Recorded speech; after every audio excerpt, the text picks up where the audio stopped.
Virginie Efira était l'invitée des rencontres du Papotin ce samedi 4 mars sur France 2. L'actrice est notamment revenue sur les blagues humiliantes qu'elle a subies de la part d'un professeur de classe. À l'aise dans sa douceur,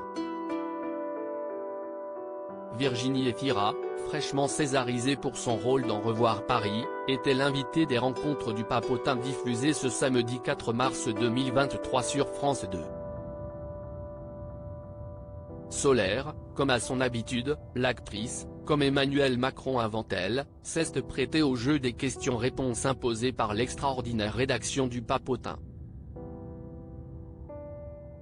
L'occasion pour elle de revenir sur quelques-uns des moments les plus marquants de sa vie, et notamment sur une humiliation subie pendant sa jeunesse étudiante.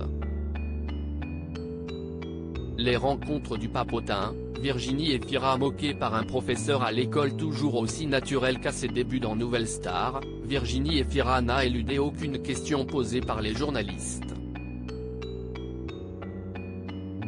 Elle a même accepté de revenir sur un souvenir qui, même si elle ne le qualifie pas comme tel, a dû être douloureux pour elle. Un professeur, que j'avais, aimait bien récolter le rire des gens de la classe en se moquant d'un élève, commence-t-elle en réponse à l'une des demandes de l'un des intervieweurs qui lui demandait si ça lui avait fait de la peine de se faire traiter de gourgandine lors de sa jeunesse. Il m'avait vu avec un ami qui me rendait de l'argent et donc il a commencé à me faire des blagues par rapport à ça, explique-t-elle tout en nuançant que tout le monde ne la traitait pas comme ce professeur. J'aurais dû dire que ça ne se faisait pas de faire ça, la question posée n'avait rien d'anodin.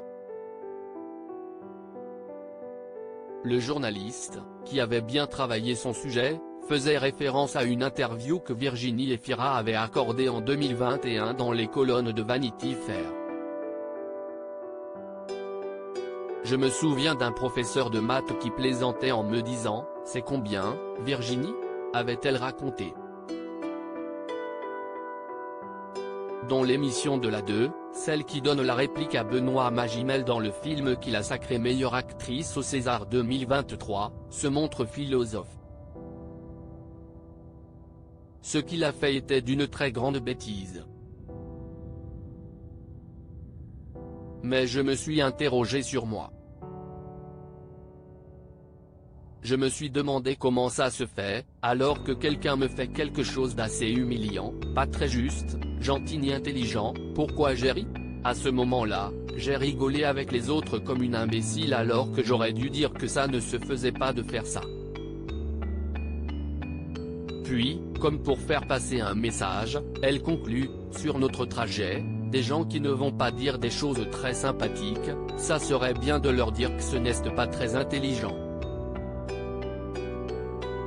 À lire aussi César 2023, Virginie Efira fait sensation avec son discours après avoir, enfin, remporté son premier César.